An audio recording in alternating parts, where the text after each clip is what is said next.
Yeah. My come and never sleep on me. Eyes on my chain, 숙여 너의 고개를 what you looking at fool. 너의 눈 흐리멍텅했고 find your comfort from another, yeah. I go low like undercover, yeah. Wanna know my name.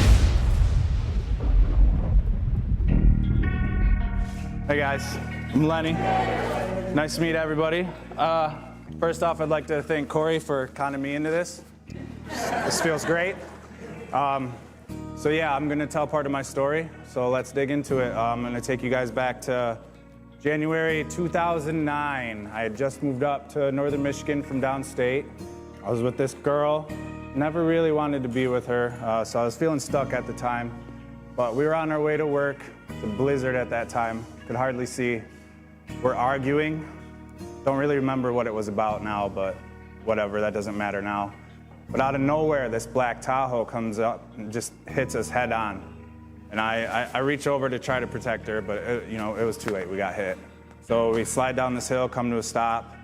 And I remember once we come to a stop, I looked over and she's hunched over and just knocked out, right? And so I yelled.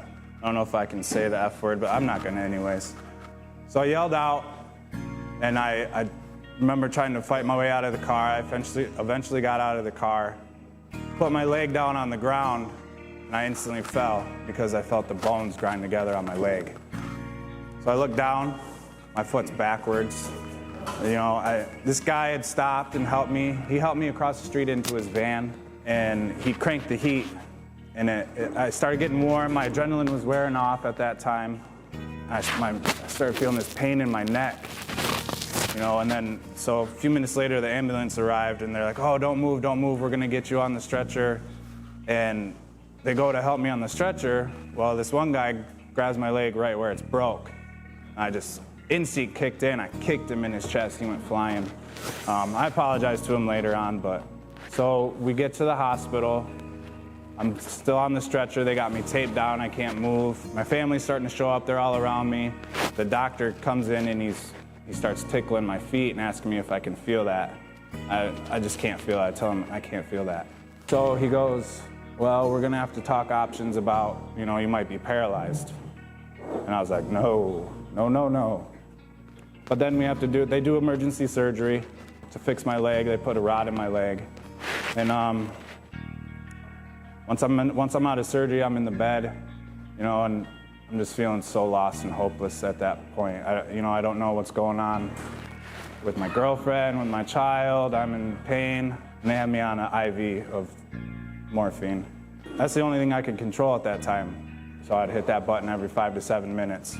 Didn't realize it then, but that's when substances took control of me.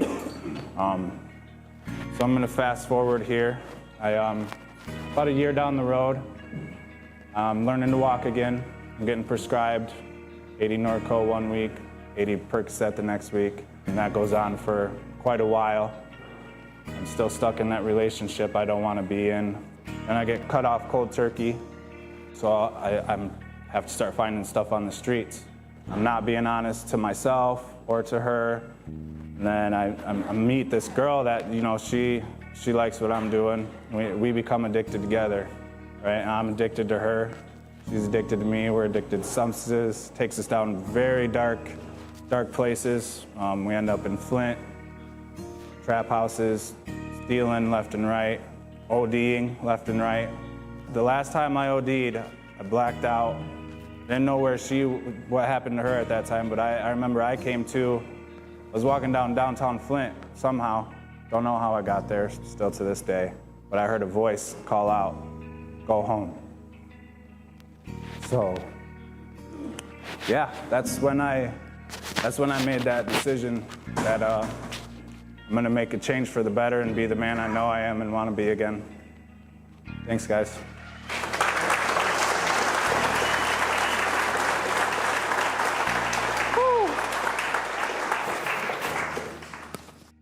Hello. I'm Kendra.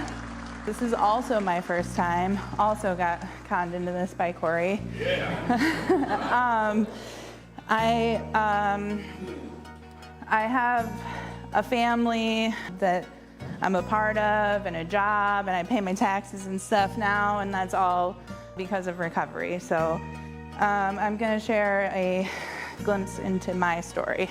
I'm in this conference room. I'm at a table, and it's a very small, pale gray walls.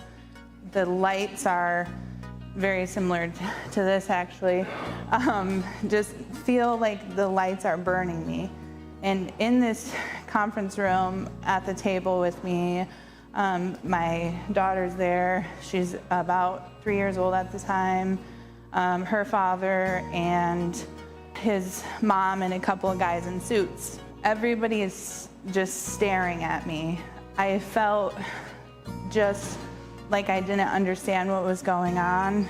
I was so thin and frail, and I was covered in track marks from head to toe, and my sweater was ripped and torn from the literal fight that it took me to get into this conference room with these guys in suits telling me that I have to make a decision today, and that is that I need to get help or they're gonna take my child away from me. And I love that girl. We did everything together. We did all the girly things, paint our nails. I couldn't imagine sleeping at night without her. As much as I love her, all I could think about was I just wanted like a little bit more time. Like I wanted like another hour or two. I wasn't ready. I didn't feel like I was ready. We continued to sit there for hours while I decided the fate of my child, which was absolutely not fair. After much contemplation, I decided that I was going to take the help that was offered to me. And from there began a long road to recovery. And that's it.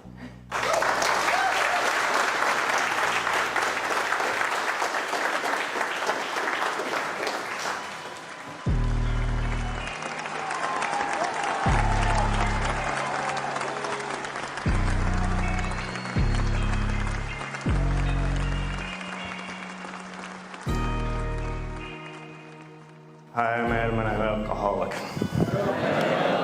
Thank you. Yeah, I'm in recovery. Work for 217 recovery coach. Yeah, so when I picked this story, you know, like Corey was saying, doesn't sum up my whole story. It's just first thing that came to me, and it was kind of a significant day.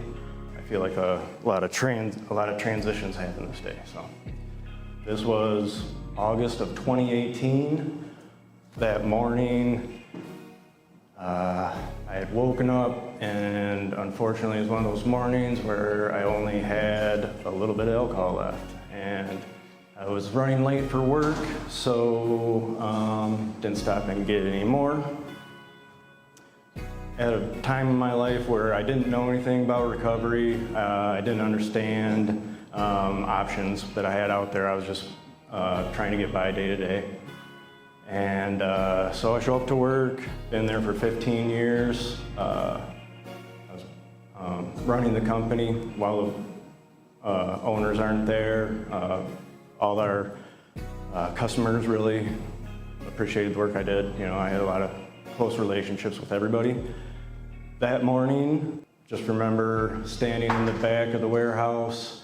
No one was around, and I started feeling the muscle spasms, my jaw locking up, couldn't talk, shaking. Kind of started to understand what was going on with me, but had a panic attack. I couldn't handle what was going on, and I didn't know what to do about it, and so I went with what came best is I freaked out on everybody else and got on my phone, texted everybody at work, told them everything that's wrong with them, all the problems that they had, and why I had to leave, and you know, screw you guys, all that. Not quite Jerry Maguire, but yeah, so I made a big scene, left the job, really important to me. Drive home, it just started, it was all anger. At the time I was still just angry at everything, everybody. and the responses I got only made me more angry. You know, stop at the party store, obviously, for the ride, get supplies, and what should have been a half-hour ride took probably 2 hours. And during that ride, I went from anger to feeling a sense of freedom for getting rid of this weight that was ruining my life.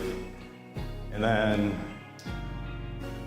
reality set in as I head home, and as I'm walking up the stairs to my bedroom, the weight of my decisions sets in. I realize as I open the door and see my, at the time, fiance sleeping because she works nights and she's 6 months pregnant, I realize the heartbreak I'm about to inflict, all that shame and guilt overwhelming.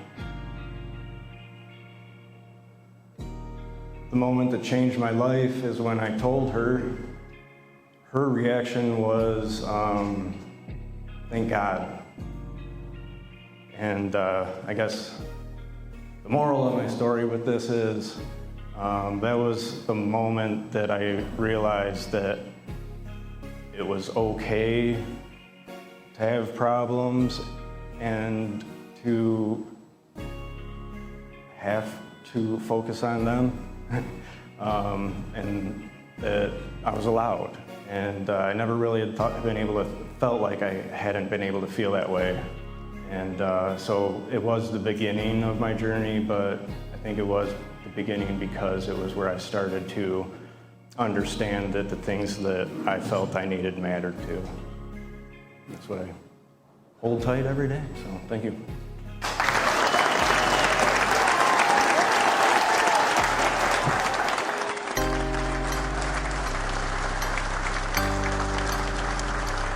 What's up, I'm Corey Winfield. Thought my friends like talking into microphones. I guess they don't. Learn something every day. November 30th, 2018, we had our first snow in Southwest Michigan. I'm outside my apartment complex in my pajama pants, t-shirt. I'm looking at this cop, and he's looking at me all funny. Looks real confused. I figured I'd help him out. So I said, officer, you can't arrest me. You can't take me to jail. So 5 days later, when I get out of jail, I return to the bachelor pad, walk in, on the counter, half gallon of alcohol sitting right there. So of course I start to drink it. And it wasn't long before I started seeing the Brady Bunch in my apartment. And I remember going to the ER many times, and they'd always ask me the same questions, and one of them was, have you ever hallucinated? And the smart ass response was, how would I know if I'm hallucinating? And they're like, oh, trust me, you would know. So as I'm seeing the Brady Bunch in my apartment, I'm like, I'm hallucinating. Like, obviously the Brady Bunch is not in my apartment, but I see them. This is kind of weird. The next thing I know, I'm waking up to a text message from my mom. I'm laying in bed and the phone's next to my head and I just hear it buzzing. So I grab it and I look at it. It said, honey, when are you gonna pay your rent? I wrote her back and I said, I'm gonna pay it Monday. And she replied back real quick and said, honey, it's Wednesday. I thought, what? And in that moment, that's when I really felt the sick of the alcohol that it had taken on my body. I felt it. And I rolled over and I looked and I saw my bedroom door, the handle was like through the drywall. I looked down on the ground, there's like 6, 7 empty half gallons. And I thought, my God. I make my way, stumbling down the hall to the kitchen, and I see this blue mixing bowl on the counter. I'm like, what in the hell? And it's just a mess. I look in it, and there's some an open packet of cream cheese in there, and some hot cocoa mix I had opened and dumped on top. I had the mixer out, ready to go, and I don't know what I was trying to make, and it was scary, and I was just like, wow, I'm glad I didn't turn the oven on. And then it hit me too, like, maybe I was driving. Maybe I did almost kill somebody. I just blacked out for 4 days. I was gonna fight the charges. And at that moment, I thought, no, I'm going to see what the court has to say with this plea deal and see what they have, because maybe I need to go to treatment. And that's what they did. They gave me a year of probation and told me I had to do whatever Riverwood and Benton Harbor said. They're like the drug rehab place that you go to for outpatient. And my counselor in there was like, look, you need to go long term, man. You need to go 6 months, 90 days, a year, because you always leave early. And I was like, whoa, a year? That's a long time, man. So they ended up sending me up north. I was gonna do a 90-day, and I'm like, all right, cool. And this time I can't leave early. You know, I'm kind of court ordered to go there. In jail, it really wasn't all that fun. So as I'm making my way out, the recovery coach that was employed there grabs me. He was like, Corey, get in here. I'm gonna talk to you for a second. I said, sure, Ray, what's up? So I go into Ray's office, and he just looks at me. And he has this look that I've seen many times through family members and friends, and they're just like, and he says, what's it gonna take, Corey? And I was gonna fire back off of that answer that I always fire back off of. Well, once I get married and have kids, and he's like, shut up. He's like, shut up, don't answer that to me, you need to answer that to yourself. What's something you put above alcohol? I said, well, he said, no, you got a long bus ride up north, get on the bus, enjoy your time, see you later. And it really stuck with me. And on the bus ride up, it was like a 13-hour bus ride, it was horrible. And I was thinking, well, I told my mom probably 100 times, I'll never drink again. You know, I told my sister, friends, I told everybody, man. So I don't know what it is. My cat, she can't do it for me, like nobody can. So that sounded really weird. And I'm gonna edit that part out of the video. It's for real. I'm not going out like that. Look at this guy. Anyway, so I will go to the treatment center, and I was talking to this woman, and she's like, oh, you know, well, you could probably do this and that. And I'm like, I don't really know. But I was laying in bed one night. This was like my second night there. And I was thinking, okay, what did I put above alcohol? And then it hit me. In my younger days, when I was on the radio, I used to drink at work. Thought it made me better on the radio. And I heard a commercial that I had done, and it was so bad. I was so trashed. I was so embarrassed that tens of thousands of people had heard this commercial. And I went right back to work and redid it. And I swore to myself that day that I will never drink on the air again. And I never did. So that was the one thing I put above alcohol. So I'm like, aha. And then what do? Well, I don't want to go back into radio, so I'm going to start a podcast. And I was talking to the woman, Joyce Petro at Bear River, and I was like, look, I'm afraid to start a podcast. What are people going to think of me? You know, when I leave here, I'll have 90 days clean. You know, I don't know anything about anything. And she's like, look, you've been at this for a while, right? And I was like, yeah. And she said, well, look, you're going to talk about yourself, right? And your stories. And I'm like, yeah, you know, I'm going to talk about my day and how it went in recovery. You know, some days are good, some days are bad, but I want to talk about everything. And as I discover myself, this is what's going to help me. And she said, yeah, well, then you should do it and don't worry about anybody else and what they think. And I said, okay. So when I left there, I went and I started the podcast, and I had no idea how freeing it was going to be. It was like me starting the podcast, coming out saying, I'm Corey Winfield, I'm in recovery. It felt good, it sounded good. And if people are going to judge me for my past, I can't do nothing about that, man. But I don't live there anymore. You know, I'm here, I'm moving forward. And I've used the podcast ever since as a motivational tool for myself. You know, other people listen, some people like it, a lot of family members listen and like it, which was surprising to me, but they do. And it's not about that, though. It's about me staying sober another day to do another podcast. So hopefully when I'm 90, I'll still be doing podcasting, you know, about my day in recovery, God willing. But that's when I found out that was a very important part of me moving forward and helping other people, and at the same time, helping myself.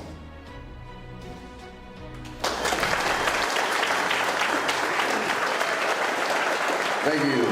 And give it up for these brave souls. Lenny, Kendra, Adam. Such a great job. They really did. Oh, goodness, I gotta climb. Old people don't climb, for God's sakes. Ugh.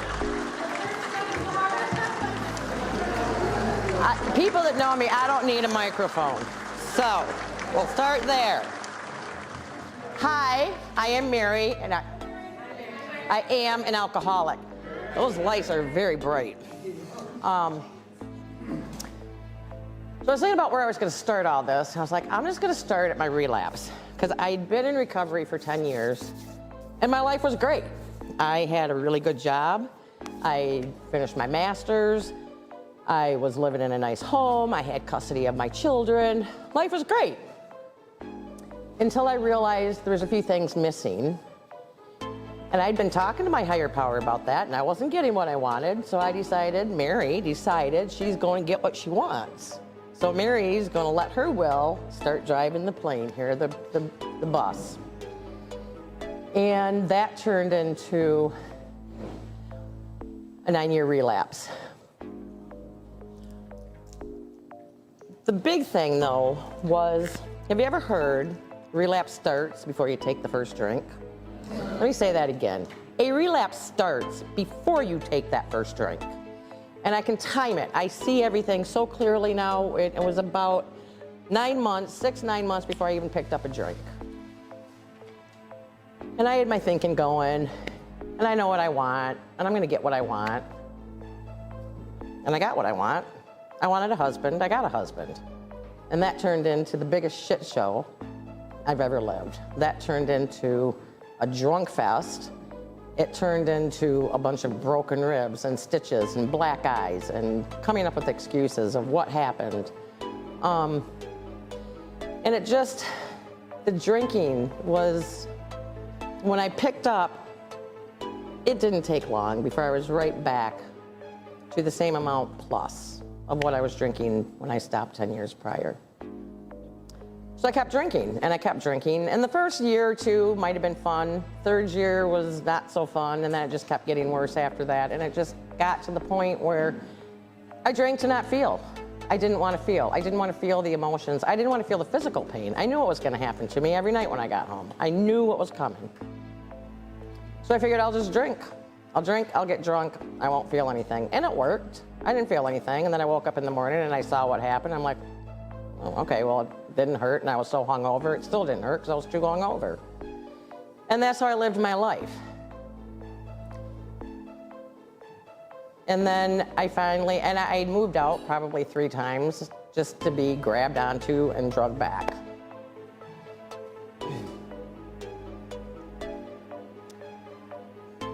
And I finally left, and got my own place. And I was pretty happy, and I was pretty happy about that. But the drinking, it didn't stop. The drinking kept going. And it kept going. Like all the stories you hear, I was, fuck, it's 4 o'clock. It's gotta come, Like, all right, it's 4 o'clock. I was supposed to work until 4:30, but I'm like, 4 o'clock, it's close enough, I can go. So I'd take off 4 o'clock, and I'd go get my 2 bottles of wine. And then that turned into 2 bottles of wine and some vodka every night. And then that turned into, oh, God, it's fucking Saturday. Oh, I got a little bit of vodka left. I'll finish that off. Shit, now I got to go to the store and get some more. So then it just turned into Saturday and Sunday, drunk, just drunk. It turned into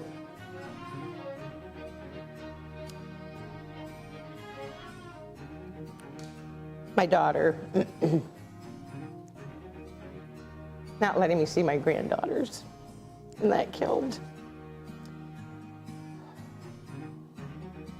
And that went on for a long time. And my daughter, she was so angry. I think she tried to kill me at one point. She flipped me down a flight of 14 stairs, and I ended up unconscious and in the hospital with that one. And so that relationship was fairly severed. My son, he was done. My stepmom, she was kind of filling me in, and I had coffee with Nick, and she would fill me in on some of the horrors of what he was telling her about me.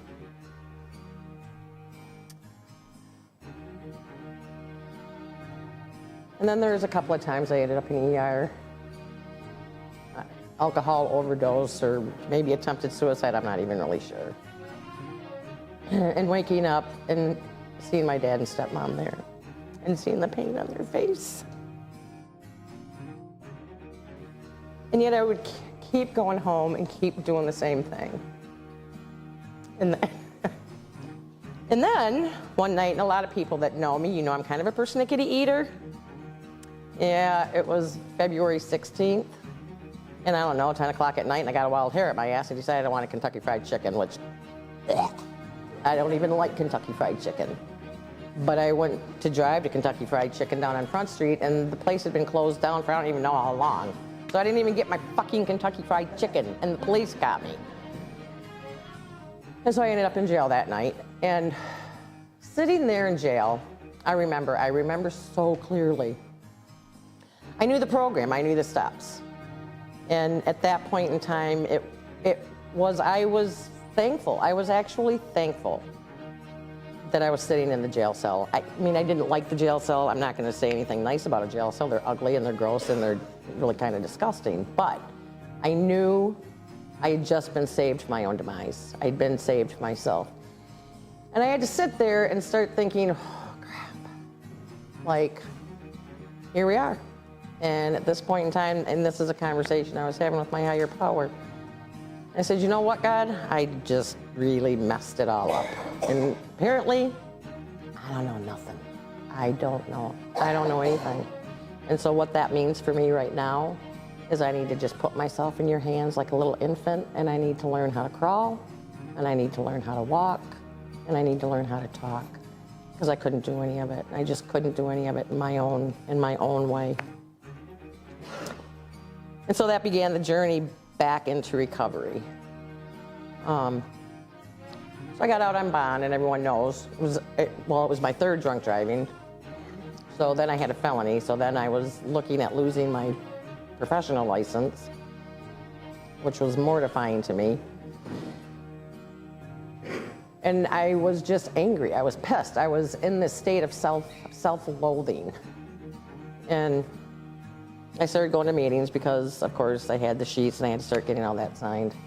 And I don't know, there was one spring day, it was March 30th. So February 16th is when I got picked up.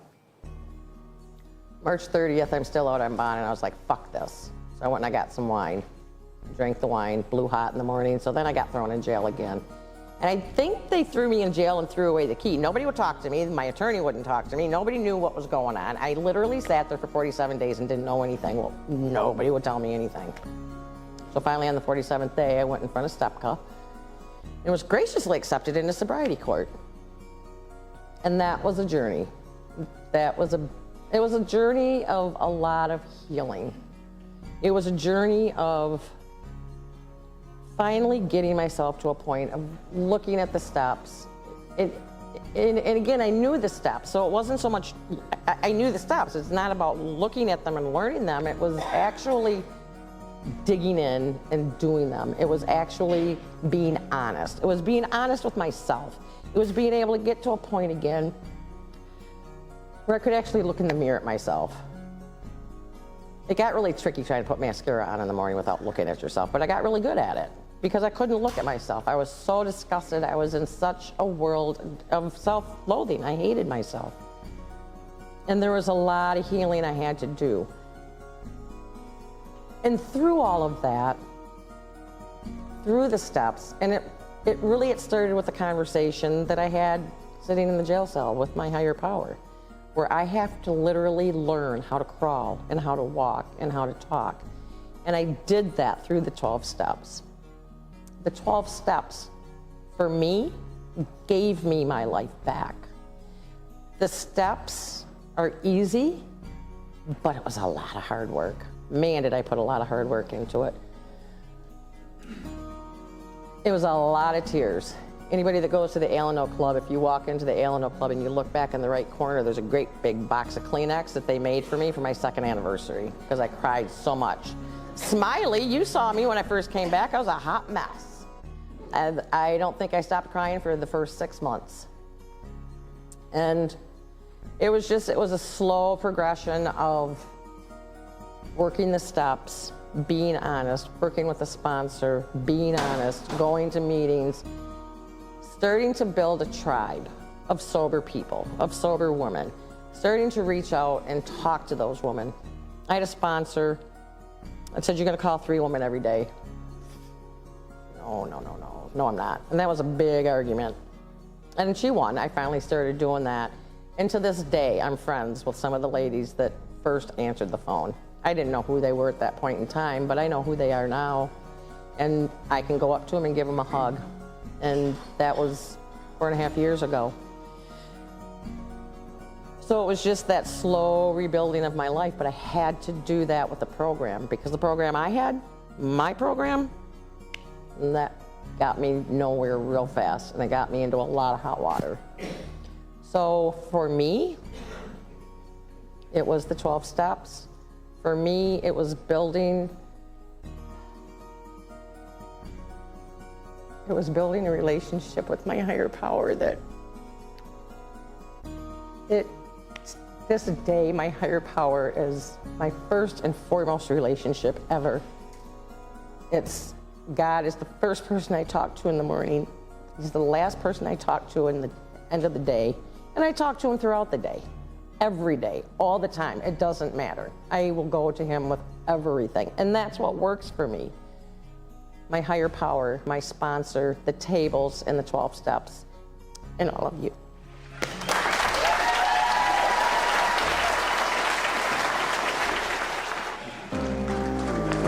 All right, hi guys. It's good to be here tonight. Look at all these beautiful people. First off, let's give a shout out to 217 and everybody who put on this beautiful event tonight. I want to give a shout out to the Koski Hall, the D-House. I want to give a shout out to Phoenix Hall. It warms my heart that you guys are open again. I can't wait till you guys are able to bring in some kiddos too. It's gonna be a beautiful thing. Shout out to everybody who helped make this event a thing tonight. Now, we're here to talk about hope, and I'll get to the hope part in a second. I really love to talk about gratitude. Gratitude, I feel, is the foundation of all positive emotion. And so I try to live in the moment of gratitude at all times. You know, I was born and raised down in Albuquerque, New Mexico. Lived down there for the first 25 years of my life. Was born to a good family. Mom and dad still married, older sister, younger brother, I'm the middle child. This is part of the reason I believe that addiction and alcoholism is a disease, is because nobody else in my family is like me. I don't know what exactly makes me different, but brother and sister, you know, we were raised all the exact same way and had all the exact same opportunities. I took a hard left turn somewhere, man.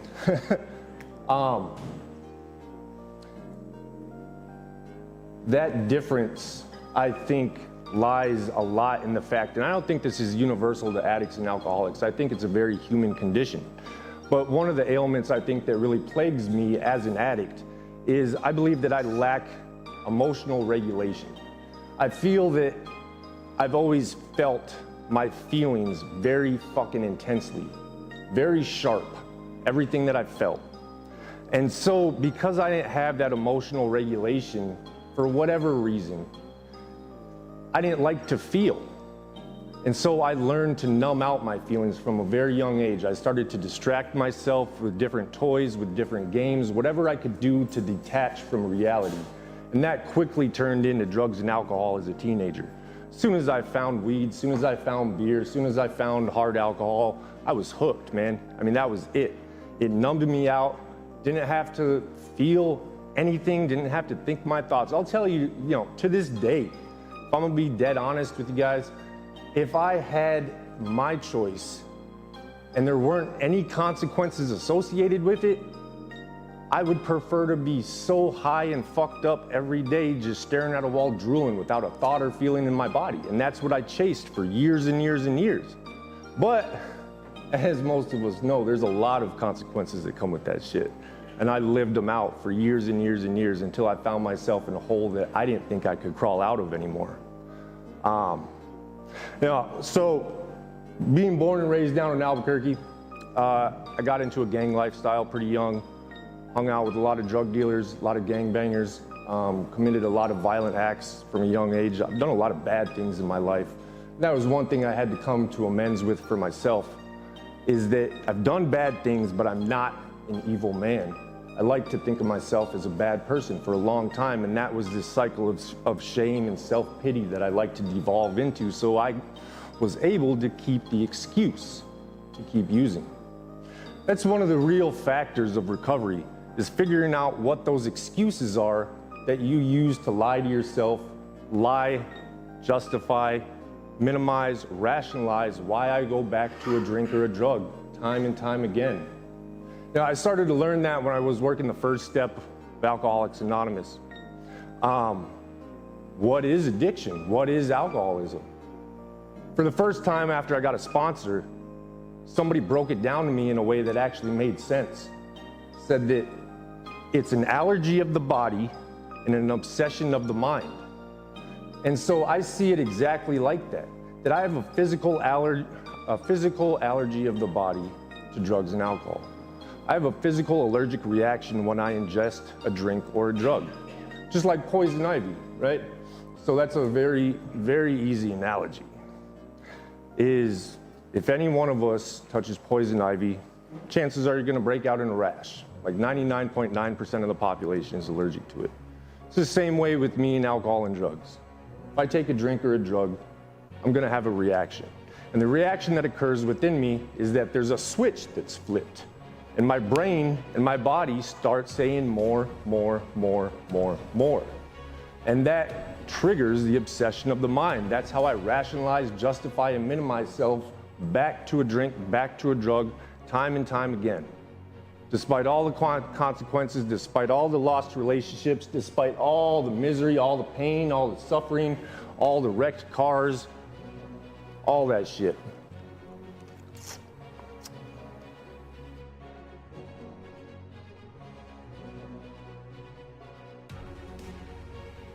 I'm a 7-time felon.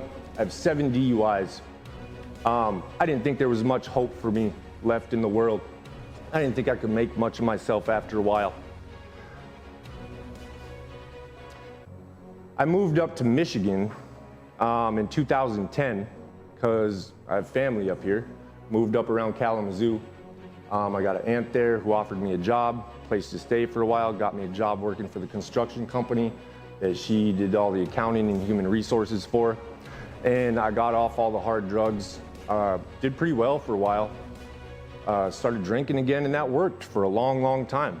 I used to just go belly up to the bar every night. And some more DUIs came over the years. And you know, the kind of pattern of my life after a while was, it was like every 3 to 4 years, I would just burn my life down. Go back to jail, back on probation, wreck a car, lose a job. And then for 3 or 4 years, I'd kind of get my act together, rebuild all my stuff. And then I'd lose it all again. That was something when I came back into recovery this last time around that I was really able to identify that I was tired of fucking starting from nothing, man. I don't know if anybody else has that feeling in here. It gets old. But so, after another 3 DUIs back to back to back in 2018, 2019, I came up to Traverse City to Dukoski Hall to once again go through treatment. I've been through treatment 10 to 12 times in my life. Always thought I knew just as much, if not more, as the people running those classes. Tell you, I could have taught those classes as a resident probably, but the difference isn't the damn knowledge. I know we've all heard the phrase that knowledge is power. I don't believe that shit. Knowledge is good, but it's not power. The power is in the action behind the knowledge. Because I can have the answer that mankind, you know, every answer to every question that mankind has ever pondered. If I choose to sit on the couch with it, who gives a shit? I gotta put some action behind it. But so, I moved up to Dukoski Hall, 33 years old. I had a backpack full of clothes, duffel bag full of hygiene, a couple bucks in the bank, girlfriend, family, nobody wanted to talk to me, nobody wanted anything to do with me. A bunch of legal charges again. I was hopeless, man. I had lost hope. I didn't have any inclination of what hope was at that point in my life. I wanted to die. I hated who I was. I didn't know what, if any, kind of future I had. And so, what I started to learn to do was redefine these terms that I wasn't able to use anymore. I had to redefine what hope meant. So hope is a powerful fucking thing if you know how to use it. See, I used it wrong for all these years because I used to hope that I wouldn't wake up hungover in the morning. I used to hope that I would have a good day. I used to hope that the judge would take it easy on me. I used to hope that I would have enough money to get through till the next payday. And none of that shit ever came true because I was hoping for the wrong things. And so as I kind of got sober, got a little clarity, got a few days under my belt, started learning about myself, started talking to people, I started getting brought out to these meetings again. I'd been around the rooms of AA and NA for years, probably 10, 12 years at that point, in and out, in and out, in and out. But I started actually paying attention and talking to people for the first time, because for the very first time in my life, I thought maybe I don't fucking have all the answers, man. Maybe I need to actually learn something. Maybe my ego is the problem. And so the best definition of humility that I've ever learned, because humility is the thing that defeats ego. Being humble is not thinking less of myself, but being humble is thinking of myself less. That's what I try to do on a daily basis today, is think of myself less by becoming a service to others around me. What can I pack into the stream of life today? What can I do for others? Who can I serve and who can I benefit to make their life better? What can I do to invest in myself today to give myself the best opportunity at a better tomorrow? Our disease of alcoholism, our disease of addiction is multifaceted. It affects us physically, mentally, spiritually, and emotionally. So I better fucking invest in myself in each of those ways every day, because if I ignore one for long enough, it's just a matter of time, man, before that starts creeping up and takes me down. My insecurities, I'm a very insecure man in a lot of ways. You know, that's something I had to learn to deal with too. A lot of fears that I didn't want to recognize. I'm terrified of everything around me. And the interesting thing about fears is that if I don't learn to properly process my fears and my insecurities, then they come out sideways as these destructive behaviors. And it was because of years of these destructive behaviors that the best thing I learned to do was give myself forgiveness. I never found self-love, self-confidence, self-value, self-worth, self-respect, self-esteem until I found self-forgiveness. And the best definition of forgiveness that I've ever learned is that forgiveness is giving up the hope or giving up the wish that something somewhere in the past could be different. So what I had to do was I had to learn to stop saying shit to myself. Like, oh man, if only that hadn't happened. If only this had been that way. If only I had done that instead. The shoulda, woulda, couldas kept me stuck in the shit of my life for years and years and years. And you know why? Because I loved the self-pity. I loved the empathy from other people that I could find. I loved playing the fucking victim role for a lot of years of my life, and a lot of it was unconsciously. So I had to start to learn to take responsibility for myself, responsibility for my own actions, responsibility for my own emotions, responsibility for my own life. You know, somebody asked me a question one time, what's the purpose of my life? Is there any meaning behind my life? And I thought about it for a long, long time. I wrote about it, I journaled about it, I prayed about it, I meditated about it. I think that there's a direct correlation between the meaning or the amount of meaning that I find in my life and the amount of responsibility that I'm willingly able to bear. Willingly able is the key part of that phrase. Because if responsibility is placed on my shoulders that I'm not willing to accept, then it feels only like being burdened, stressed, and overwhelmed. And eventually I'm gonna crumble from it. So I have to do whatever kind of mental gymnastics or spiritual guru shit to accept that responsibility. And I think there's proof to this too, through my own experience, both lived and watched, is that through the countless times that I found myself living in trap houses, running around the streets, back in jail, back in treatment, I had to relearn things because I started to not do them. I started to neglect things like brushing my teeth, showering every day, changing my clothes all the time, eating 3 meals a day, right? Those little important self-care things.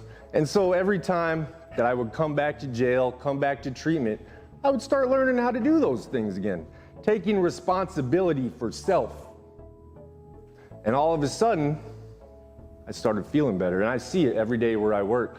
A few days of that stuff, sleeping properly, eating properly, taking care of yourself properly, I'll come into work one day and somebody that was disheveled and run down, bam, there's a light on in their eyes, smiling. It's fucking magical. It's really cool to watch. So the responsibility. You know, the hope though, right? I had to learn to redefine what hope really is. And so the way that happened is by coming to these meetings. And because I didn't know how to hope anymore, I started watching other people. And I started talking to people. And I started to meet people. I was like, that fucking guy is pretty much like me. Comes from the same kind of shit I was doing. The fuck is his life so good? The fuck is he doing that I can't do? And I found hope in others. And so I believe that's the purpose in life, is to find and give hope. Aside from that, I've learned to define my purpose in life in 3 distinct ways. And I'll share this with you because I think it's important for us to each be able to identify and articulate exactly what our lived daily purpose is in life. Because if not, all I'm doing is walking around lost, confused, and aimless. And without being able to aim at something, I sure as shit ain't gonna hit anything. And the way that I do anything is the way that I do everything. So I better learn to do every little thing the right way. You know, a dream without goals is just that. They're fucking dreams and they'll never come true. So I had to learn to implement some daily discipline, commitment, persistence, and consistency into my goals. It's amazing what 5 years of consistent daily action can give us. From where I've come and where I've been in the last 5 years to standing on this stage in this moment with you guys right now. I'm blessed and I'm honored beyond belief. You know, life is funny, right? I think that there's a lot of life that is just reciprocal energies, the energies of the universe that give and receive. And so what I put out there, I bring back in. And what I bring in, I eventually put back out there. And so I had to start looking at things like, what am I attracted to? Because I wanted a better life. And I know for a fact, deep down in the soul, that I have to attract things to me because I spent my whole goddamn life chasing after everything and I was never able to hold on to shit. So if I want to attract something, that way I can keep it, I better become attractive. Well, what makes something attractive? I had to ask myself. What am I attracted to? I'm not talking about physical attributes. What attracts me in another person, I'll tell you right now, is calmness and consistency. So I knew for a fact that's what I had to become, was consistent and calm. Calm under pressure, calm under stress, to regulate and handle my emotions and my feelings. That means that I had to take ownership of my feelings and my emotions. It's not based on you guys anymore, and it was for most of my life. I ran day to day and allowed people to control how I felt, how I thought. I've become very discriminative about what images, people, and places I permit in my mind. Because what I think, I will eventually become.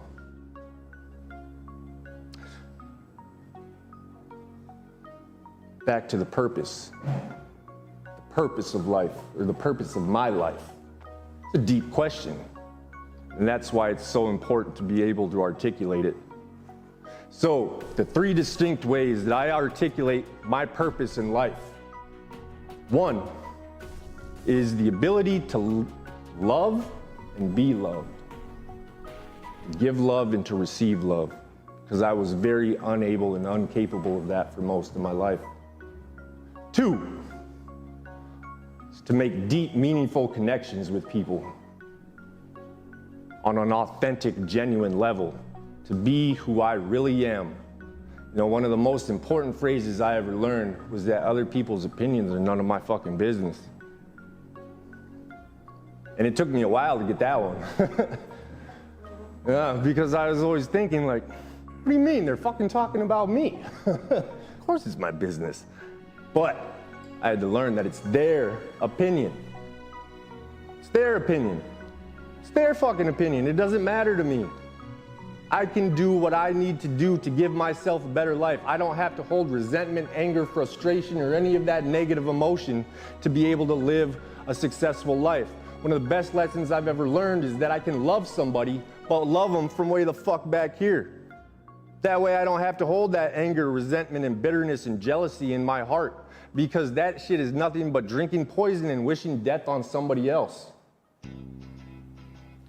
And the third purpose on how I live my life on a daily basis, or how I identify my purpose to myself, is my purpose is the continual and consistent development of the man that I seek to become. So there is no summit of the mountaintop. It's always seeking and striving to do better. Daily progress is my goal. And sometimes it's very incremental, man. Sometimes I even take a few steps back, and that's just part of the human condition, I believe. And in that aspect, I have to learn to give myself grace, which is just as important. Humility, grace, self-love, self-care. I know most of you in this room tonight, and I pray that each and every one of you finds a higher level of self-love, self-respect, and self-worth than you had yesterday. Because I know what it's like to not to want to live anymore. I know what it's like to not want to be here. I know what it's like to not like who I am when I look in the mirror. That shit hurts, man. And so even if you're not in that deep, dark place and you found your way out a little bit, there's always progress to be made.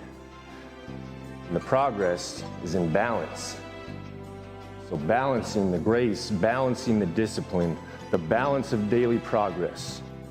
And that's the exact analogy that I'll end with, is that balance in life is key. But how do we find balance? That's the age-old question.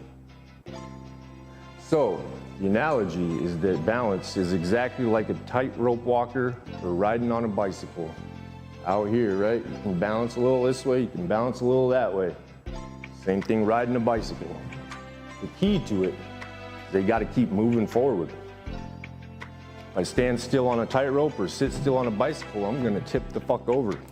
I'm gonna fall on my ass. Forward momentum in life, forward progress. As long as I feel that I'm doing better in some area of my life, and so I had to learn to compartmentalize different things as well, because I take steps back in certain areas of my life every day. But I'm making progress in other areas at the same time. My finances might be fucked up for a week or two, but my relationships are getting better. Work is going great, but maybe I'm eating and slacking at the gym. It's all balance here and there, man.